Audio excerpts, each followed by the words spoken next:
Chapter 8. In Nahual's Time. I ran up a slope in front of Don Gennaro's house and saw Don Juan and Don Gennaro sitting on a cleared area by the door. They smiled at me.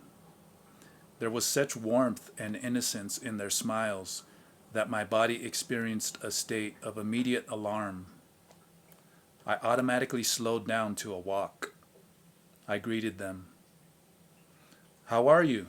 Don Gennaro asked me in such an affected tone that we all laughed. "He's in very good shape," Don Juan interjected before I could answer.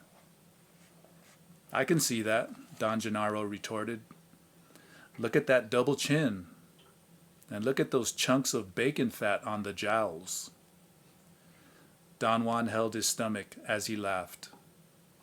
"Your face is round," Don Gennaro went on.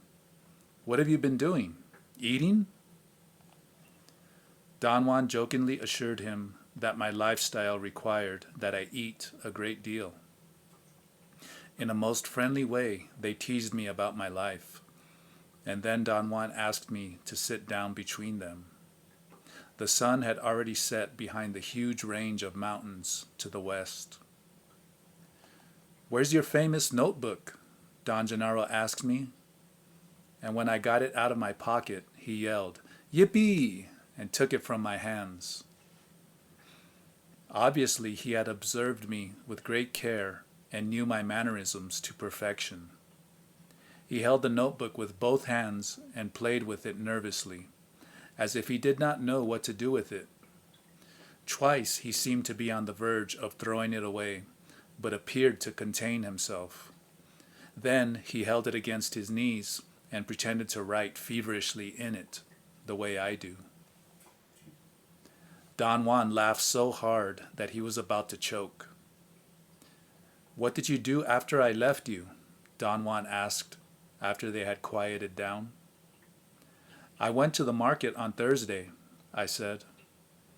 "What were you doing there? Retracing your steps?" he retorted.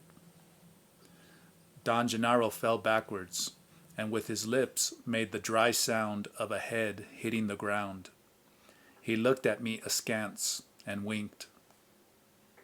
"I had to do it," I said, "and I found out that on weekdays there are no stands that sell coins and second-hand books." Both of them laughed. Then Don Juan said that asking questions was not going to reveal anything new. "What really took place, Don Juan?" I asked. "Believe me, there is no way of knowing that," he said dryly. "In those matters, you and I are on equal ground. My advantage over you at this moment is that I know how to get to the Nahual, and you don't. But once I have gotten there, I have no more advantage and no more knowledge than you." "Did I really land in the market, Don Juan?" I asked. "Of course. I've told you, the Nahual is at the warrior's command. Isn't it so, Gennaro?" "Right," Don Gennaro exclaimed in a booming voice, and stood up in one single motion. It was as though his voice had pulled him from a lying position to a perfectly vertical one. Don Juan was practically rolling on the ground, laughing. Don Gennaro, with a nonchalant air, took a comical bow and said goodbye. "Gennaro will see you tomorrow morning," Don Juan said. "Now you must sit here in total silence." We did not say another word. After hours of silence, I fell asleep. I looked at my watch. It was almost 6 in the morning. Don Juan examined the solid mass of heavy white clouds over the eastern horizon and concluded that it was going to be an overcast day. Don Gennaro sniffed the air and added that it was also going to be hot and windless. "How far are we going?" I asked. "To those eucalyptus trees over there," Don Gennaro replied. pointing to what seemed to be a grove of trees about a mile away. When we reached the trees, I realized that it was not a grove. The eucalyptus had been planted in straight lines in order to mark the boundaries of fields cultivated with different crops. We walked along the edge of a cornfield, along a line of enormous trees, thin and straight, over 100 feet high, and arrived at an empty field. I figured that the crop must have just been harvested. There were only the dried stalks and leaves of some plants I did not recognize. I bent over to pick up a leaf, but Don Gennaro stopped me. He held my arm with great force. I recoiled in pain, and then I noticed that he had only placed his finger gently on my arm. He was definitely aware of what he had done and of what I was experiencing. He swiftly lifted his finger off my arm and then again placed them gently on it. He repeated it once more and laughed like a delighted child when I winced. Then he turned his profile to me. His aquiline nose made him look like a bird with strange long white teeth. In a soft voice, Don Juan told me not to touch anything. I asked him if he knew what kind of crop had been cultivated there. He seemed to be about to tell me, but Don Gennaro interceded and said that it was a field of worms. Don Juan looked at me fixedly, without cracking a smile. Don Gennaro's meaningless answer appeared to be a joke. I waited for a cue to start laughing, but they just stared at me. A field of gorgeous worms, Don Gennaro said. Yes, what was grown here was the most delightful worms you've ever seen. He turned to Don Juan. They looked at each other for an instant. Isn't it so? He asked. Absolutely true, Don Juan said, and turning to me, he added in a soft voice, Gennaro holds the baton today. Only he can tell what's what. So do exactly as he says. The idea that Don Gennaro had the control filled me with terror. I turned to Don Juan to tell him about it. But before I had time to voice my words, Don Gennaro let out a long, formidable scream, a yell so loud and frightening that I felt the back of my neck swell and my hair flowing out as if a wind were blowing it. I had an instant of complete disassociation and would have remained glued to the spot had it not been for Don Juan, who with incredible speed and control turned my body around so my eyes could witness an inconceivable feat. Don Gennaro was standing horizontally, about 100 feet above the ground, on the trunk of a eucalyptus tree, which was perhaps 50 yards away. That is, he was standing with his legs 3 feet apart, perpendicular to the tree. It was as if he had hooks on his shoes, and with them was capable of defying gravity. His arms were crossed over his chest, and his back was turned to me. I stared at him. I did not want to blink for fear of losing sight of him. I made a quick judgment and concluded that if I could maintain him within my field of vision, I might detect a clue, a movement, a gesture, or anything that would help me understand what was taking place. I felt Don Juan's head next to my right ear, and I heard him whisper that any attempt to explain was useless and idiotic. I heard him repeat, "Push your belly down, down." It was a technique he had taught me years before to use in moments of great danger, fear, or stress. It consisted of pushing the diaphragm down while taking 4 sharp gasps of air through the mouth, followed by 4 deep inhalations and exhalations through the nose. He had explained that the gasps of air had to be felt as jolts in the middle part of the body, and that keeping the hands tightly clasped, covering the navel, gave strength to the midsection and helped to control the gasps and deep inhalations, which had to be held for a count of 8 as one pressed the diaphragm down. The exhalations were done twice through the nose and twice through the mouth in a slow or accelerated fashion, depending on one's preference. I automatically obeyed Don Juan.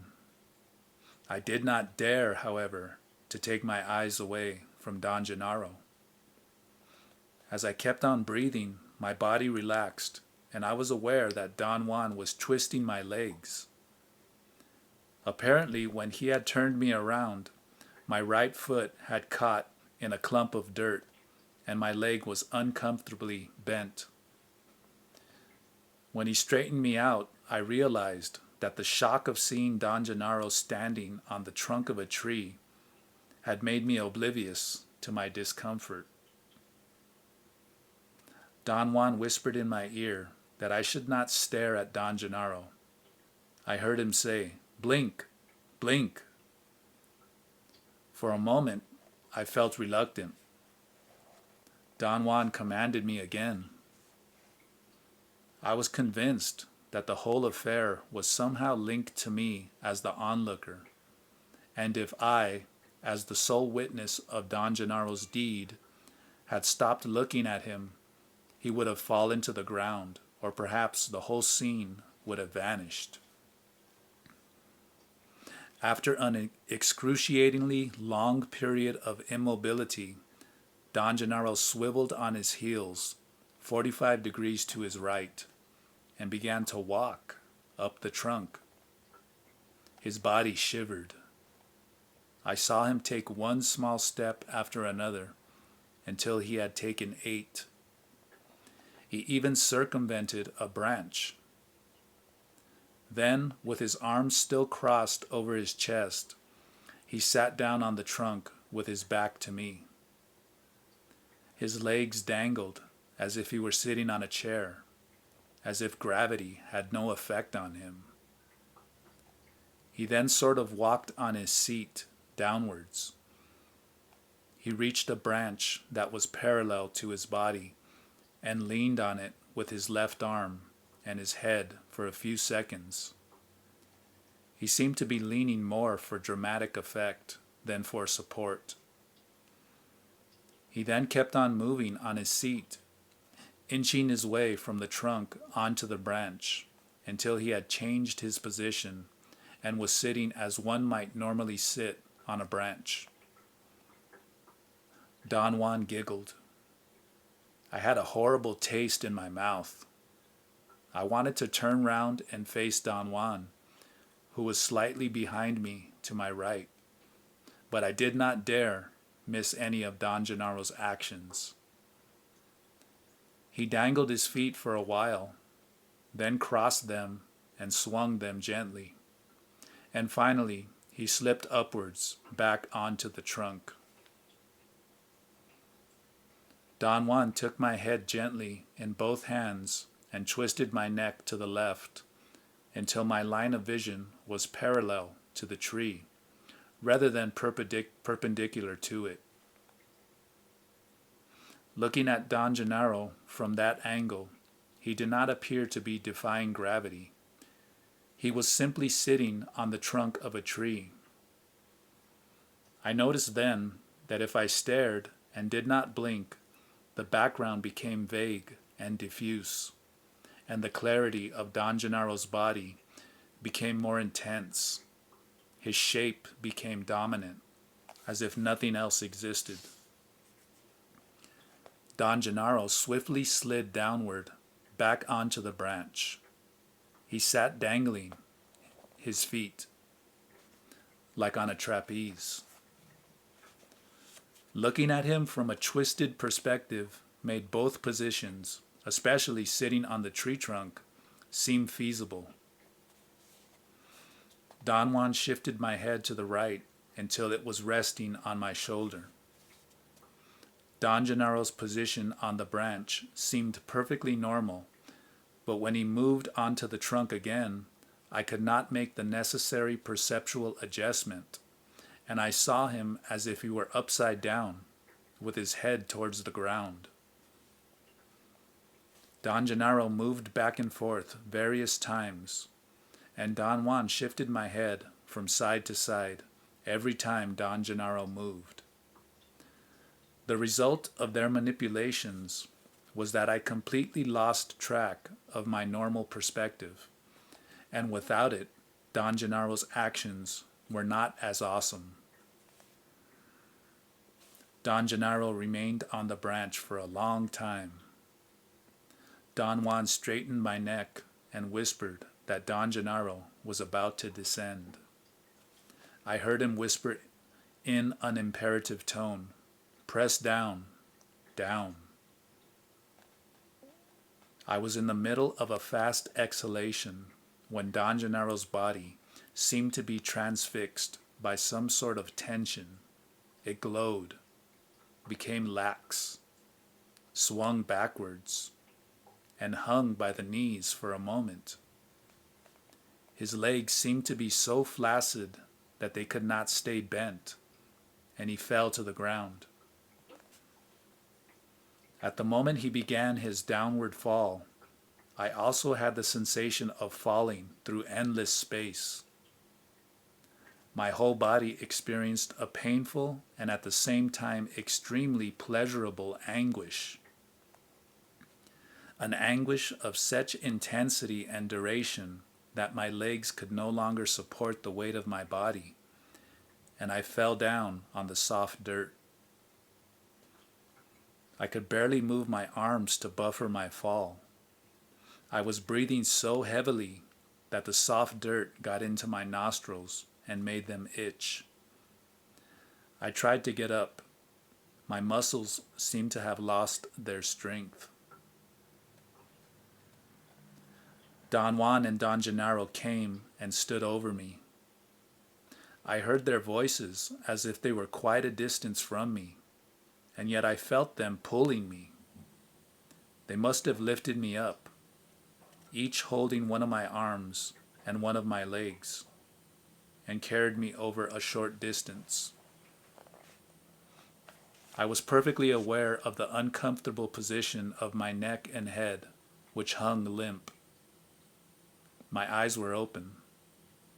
I could see the ground and the tufts of weeds passing under me. Finally, I had a cold seizure.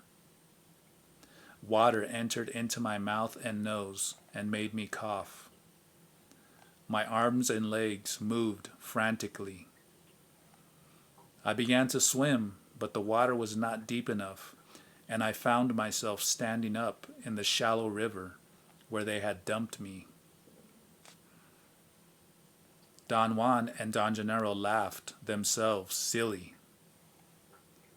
Don Juan rolled up his pants and came over closer to me. He looked me in the eye and said that I was not complete yet, and pushed me gently back into the water. My body did not offer any resistance. I did not want to be dunked again, but there was no way of connecting my volition to my muscles, and I crumbled backwards. The coldness was even more intense. I quickly jumped up and scurried out on the opposite bank by mistake. Don Juan and Don Gennaro yelled and whistled and threw rocks into the bushes ahead of me, as though they were corralling a steer that was running astray. I crossed back over the river and sat on a rock next to them. Don Gennaro handed me my clothes, and then I noticed that I was naked, although I could not remember when or how I got my clothes off. I was dripping wet, and yet did not want to put them on right away. Don Juan turned to Don Gennaro, and in a booming tone said, "For heaven's sakes, give the man a towel." It took me a couple of seconds to realize the absurdity. I felt very good. In fact, I was so happy that I did not want to talk. I had the certainty, however, that if I showed my euphoria, they would have dumped me into the water again. Don Gennaro watched me. His eyes had the glint of a wild animal's. They pierced through me. "Good for you," Don Juan said to me all of a sudden. "You're contained now. But down by the eucalyptus trees, you indulged like a son of a bitch." I wanted to laugh hysterically. Don Juan's words seemed so utterly funny that I had to make a supreme effort to contain myself. And then some part of me flashed a command. An uncontrollable itching in the midsection of my body made me take off my clothes and plunge back into the water. I stayed in the river for about 5 minutes. The coldness restored my sense of sobriety. When I got out, I was myself again. "Good show," Don Juan said, tapping me on the shoulder. They led me back to the eucalyptus trees. As we walked, Don Juan explained that my tonal had been dangerously vulnerable, and that the incongruity of Don Gennaro's acts seemed to be too much for it. He said that they had decided not to tamper with it any more and go back to Don Gennaro's house. But the fact that I knew I had to plunge myself into the river again had changed everything. He did not say, however, what they intended to do.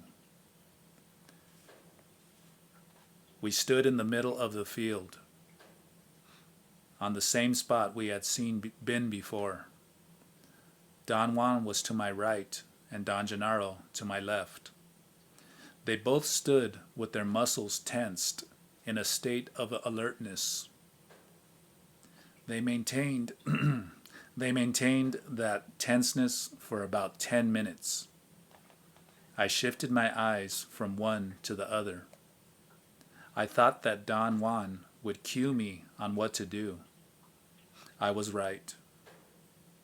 At one moment he relaxed his body and kicked some hard clumps of dirt. Without looking at me, he said, "I think we'd better go." I automatically reasoned that Don Gennaro must have had the intention of giving me another demonstration of the Nahual, but had decided not to. I felt relieved. I waited another moment for a final confirmation. Don Gennaro also eased off, and then both of them took one step forward. I knew then that we were through there. But at the very instant I loosened up, Don Gennaro again let out his incredible yell. I began to breathe frantically. I looked around. Don Gennaro had disappeared. Don Juan was standing in front of me, his body convulsed with laughter. He turned to me. "I'm sorry," he said in a whisper. "There's no other way." I wanted to ask about Don Gennaro, but I felt that if I did not keep on breathing and pressing down on my diaphragm, I would die. Don Juan pointed with his chin to a place behind me. Without moving my feet, I began to turn my head over my left shoulder. But before I could see what he was pointing at, Don Juan jumped and stopped me. The force of his leap and the speed with which he grabbed me made me lose my balance. As I fell on my back, I had the sensation that my startled reaction had been to grab onto Don Juan, and consequently, I dragged him with me to the ground. But when I looked up, the impression of my tactile and visual senses were in total disaccord. I saw Don Juan standing over me, laughing, while my body felt the unmistakable weight and pressure of another body on top of me, almost pinning me down. Don Juan extended his hand and helped me get up. My bodily sensation was that he was lifting two bodies. He smiled knowingly and whispered that one should never turn to one's left when facing the Nahual. He said that the Nahual was deadly and there was no need to make the risks more dangerous than they already were. He then gently turned me around and made me face an enormous eucalyptus tree. It was perhaps the oldest tree around. Its trunk was nearly twice as thick as any of the others. He pointed with his eyes to the top. Don Gennaro was perched on a branch. He was facing me. I could see his eyes like two huge mirrors reflecting light.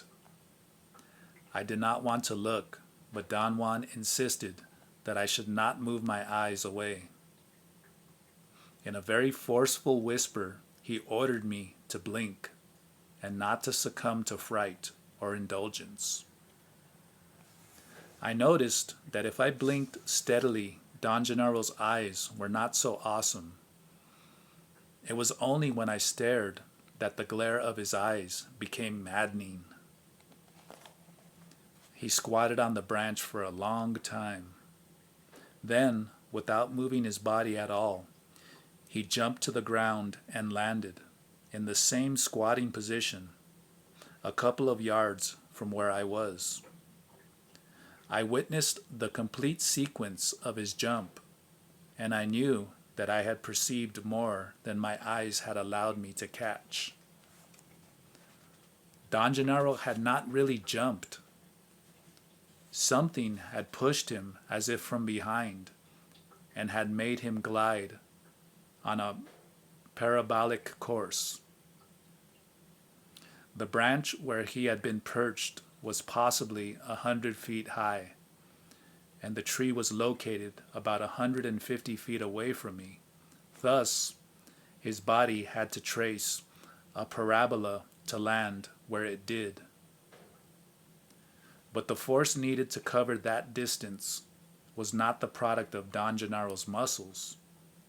His body was blown away from the branch to the ground. At one point, I was able to see the soles of his shoes and his rear as his body described the parabola. Then he landed gently, although his weight crumbled the hard clumps of dried dirt and even raised a bit of dust. Don Juan giggled behind me. Don Gennaro stood up as if nothing had happened and tugged the sleeve of my shirt to give me a signal that we were leaving. No one spoke on the way to Don Gennaro's house. I felt lucid and composed. A couple of times Don Juan stopped and examined my eyes by staring into them. He seemed satisfied. As soon as we arrived, Don Gennaro went behind the house. It was still early in the morning. Don Juan sat on the floor by the door and pointed to a place for me to sit. I was exhausted. I lay down and went out like a light. I woke up when Don Juan shook me. I tried to look at the time. My watch was missing. Don Juan pulled it from his shirt pocket and handed it to me. It was around 1 p.m. I looked up and our eyes met. No, there's no explanation, he said, turning away from me. The Nahual is only for witnessing. I went around the house looking for Don Gennaro. He was not there. I came back to the front. Don Juan had made me something to eat. After I had finished eating, he began to talk. When one is dealing with the Nahual, one should never look into it directly, he said. You were peering at it this morning, and therefore you were sapped. The only way to look at the Nahual is as if it were a common affair. One must blink in order to break the fixation.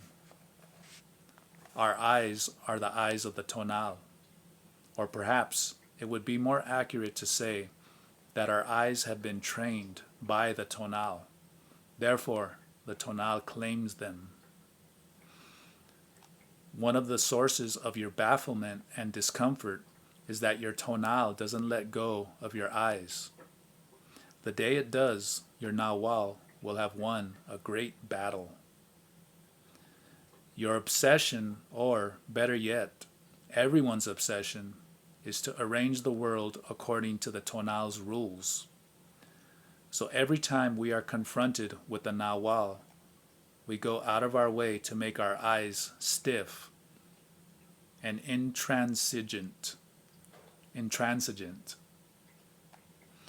I must appeal to the part of your tonal which understands this dilemma, and you must make an effort to free your eyes. The point is to convince the tonal that there are other worlds that can pass in front of the same windows. The Nahual showed you that this morning. So let your eyes be free. Let them be true windows. The eyes can be the windows to peer into boredom or to peek into that infinity. Don Juan made a sweeping arc with his left arm to point all around us. There was a glint in his eyes, and his smile was at once frightening and disarming. How can I do that? I asked. I say that it is a very simple matter. Perhaps I say it is simple because I've been doing it for so long. All you have to do is set up your intent as a customs house. Whenever you are in the world of the tonal, you should be an impeccable tonal. No time for irrational crap. But whenever you are in the world of the Nahual, you should also be impeccable. No time for rational crap. For the warrior, intent is the gate in between. It closes completely behind him when he goes either way. Another thing one should do when facing the Nahual is to shift the line of the eyes from time to time in order to break the spell of the Nahual. Changing the position of the eyes always eases the burden of the tonal.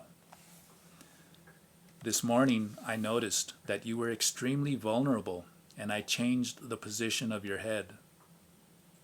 If you are in a pinch like that, you should be able to shift by yourself. This shifting should be done only as a relief, though, not as another way of palisading yourself to safeguard the order of the tonal. My bet would be that you would strive to use this technique to hide the rationality of your tonal behind it, and thus believe that you're saving it from extinction. The flaw of your reasoning is that nobody wants or seeks the extinction of the tonal's rationality. That fear is ill-founded. There's nothing else I can tell you except that you must follow every movement that Gennaro makes without draining yourself. You are testing now whether or not your tonal is crammed with non-essentials. If there are too many unnecessary items on your island, you won't be able to sustain the encounter with the Nawal. What would happen to me?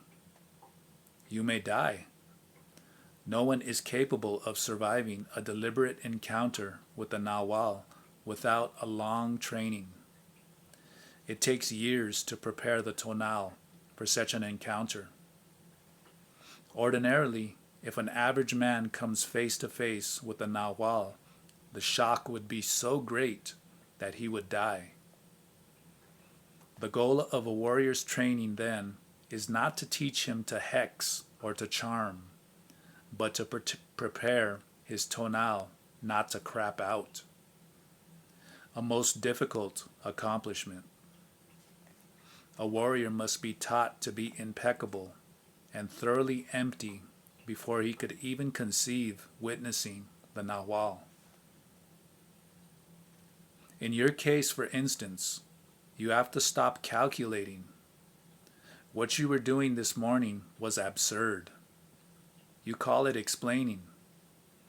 I call it a sterile and boring insistence of the tonal to have everything under its control.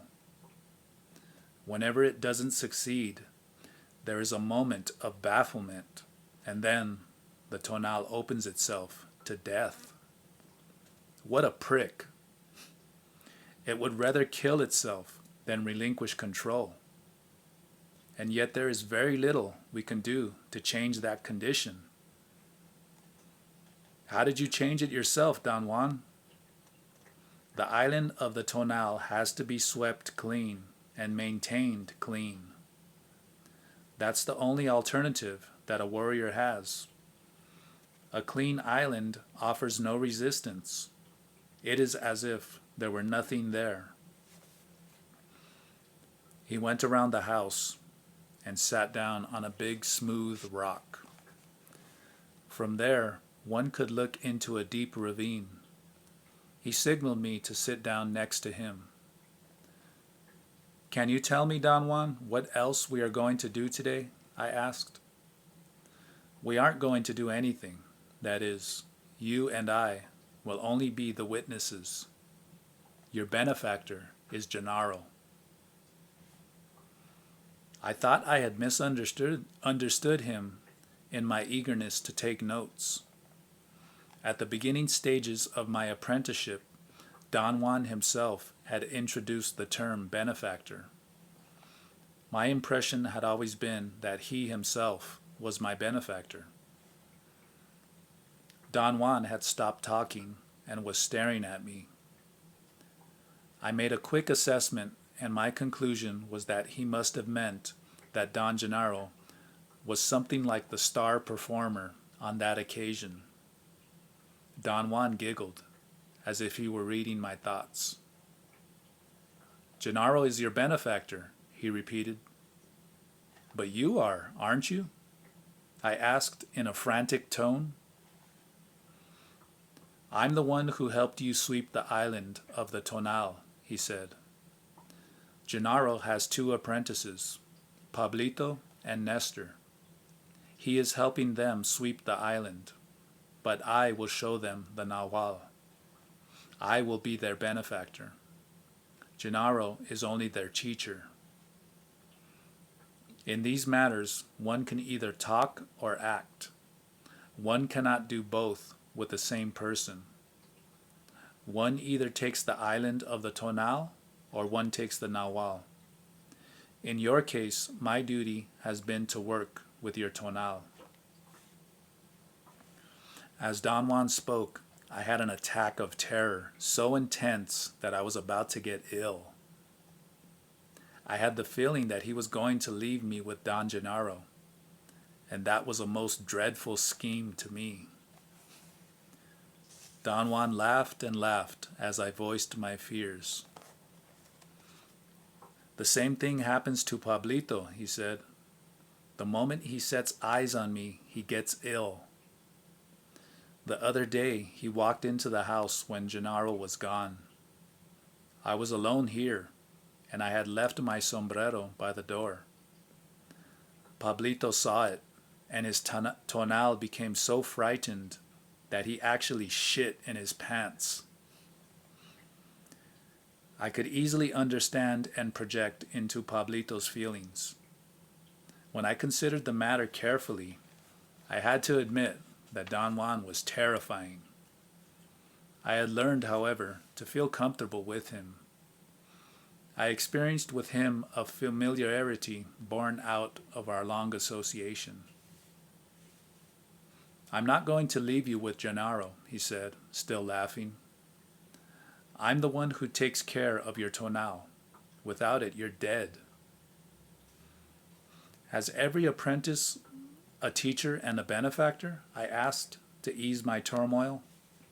"No, not every apprentice, but some do." "Why do some of them have both a teacher and a benefactor?" "When an ordinary man is ready, power provides him with a teacher, and he becomes an apprentice. When the apprentice is ready, power provides him with a benefactor, and he becomes a sorcerer." What makes a man ready so that power can provide him with a teacher? No one knows that. We are only men. Some of us are men who have learned to see and use the Nahual, but nothing that we may have gained in the course of our lives can reveal to us the designs of power. Thus, not every apprentice has a benefactor. Power decides that. I asked him if he himself had had a teacher and a benefactor, and for the first time in 13 years, he freely talked about them. He said that both his teacher and his benefactor were from central Mexico. I had always considered that information about Don Juan to be of value for my anthropological research. But somehow, at the moment of his revelation, it did not matter. Don Juan glanced at me. I thought it was a look of concern. He then abruptly changed the subject and asked me to recount every detail of what I had experienced in the morning. "A sudden fright always shrinks the tonal," he said, as a comment on my description of how I felt when Don Gennaro screamed. "The problem here is not to let the tonal shrink itself out of the picture. A grave issue for a warrior is to know exactly when to allow his tonal to shrink and when to stop it. This is a great art. A warrior must struggle like a demon to shrink his tonal. And yet, at the very moment the tonal shrinks, the warrior must reverse all that struggle to immediately halt that shrinking." "But by doing that, isn't he reverting back to what he already was?" I asked. "No. After the tonal shrinks, the warrior is closing the gate from the other side. As long as his tonal is unchallenged and his eyes are turned only for the tonal's world, the warrior is on the safe side of the fence. He's on familiar ground and knows all the rules. But when his tonal shrinks, he is on the windy side, and that opening must be shut tightly, immediately, or he would be swept away. And this is not just a way of talking. Beyond the gate of the tonal's eyes, the wind rages. I mean a real wind, no metaphor. A wind that can blow one's life away. In fact, that is the wind that blows all living things on this earth. Years ago, I acquainted you with that wind. You took it as a joke, though." He was referring to a time when he had taken me to the mountains and explained certain properties of the wind. I had never thought it was a joke, however. It's not important whether you took it seriously or not, he said, after listening to my protests. As a rule, the tonal must defend itself, at any cost, every time it is threatened. So it is of no real consequence how the tonal reacts in order to accomplish its defense. The only important matter is that the tonal of a warrior must become acquainted with other alternatives. What a teacher aims for in this case is the total weight of those possibilities. It is the weight of those new possibilities which helps to shrink the tonal.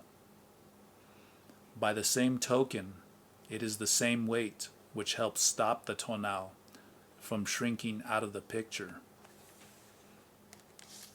He signaled me to proceed with my narrative of the events of the morning, and he interrupted me when I came to the part where Don Gennaro slid back and forth from the tree trunk to the branch.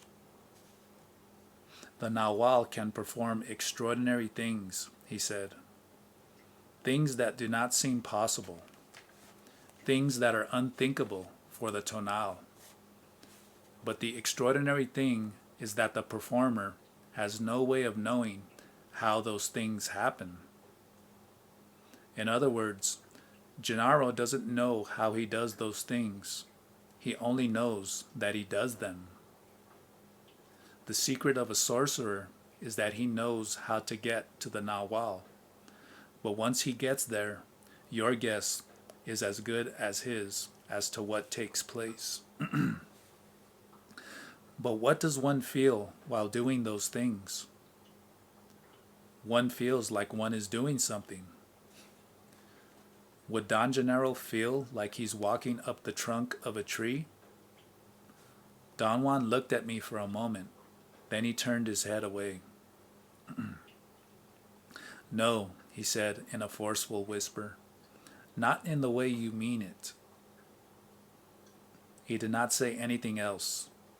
I was practically holding my breath, waiting for his explanation. Finally, I had to ask, but what does he feel? I can't say, not because it is a personal matter, but because there is no way of describing it. Come on, I coaxed him. There is nothing that one can't explain or elucidate with words. I believe that even if it's not possible to describe something directly, one can allude to it, beat around the bush. Don Juan laughed. His laughter was friendly and kind, and yet there was a touch of mockery and sheer mischievousness in it. I have to change the subject, he said. Suffice it to say that the Nahual was aimed at you this morning. Whatever Gennaro did was a mixture of you and him. His Nahual was tempered by your tonal. I insisted on probing and asked him, when you're showing the Nahual to Pablito, what do you feel? I can't explain that, he said in a soft voice, and not because I don't want to, but simply because I can't. My tonal stops there. I did not want to press him any further. We remained silent for a while. Then he began to talk again. Let's say that a warrior learns to tune his will, to direct it to a pinpoint, to focus it wherever he wants. It is as if his will, which comes from the midsection of his body, is one single luminous fiber, a fiber that he can direct at any conceivable place. That fiber is the road to the Nahual. Or I could also say that the warrior sinks into the Nahual through that single fiber. Once he has sunk, the expression of the Nahual is a matter of his personal temperament. If the warrior is funny, the Nahual is funny. If the warrior is morbid, the Nahual is morbid. If the warrior is mean, the Nahual is mean. Gennaro always cracks me up because he's one of the most delightful creatures alive. I never know what he's going to come up with. That to me is the ultimate essence of sorcery. Gennaro is such a fluid warrior that the slightest focusing of his will makes his Nahual act in incredible ways. Did you yourself observe what Don Gennaro was doing in the trees? I asked. No, I just knew, because I saw that the Nahual was in the trees. The rest of the show was for you alone. Do you mean, Don Juan, that like the time when you pushed me and I ended up in the market, you were not with me? It was something like that. When one meets the Nahual face to face, one always has to be alone. I was around only to protect your tonal. That is my charge. Don Juan said that my tonal was nearly blasted to pieces when Don Gennaro descended from the tree.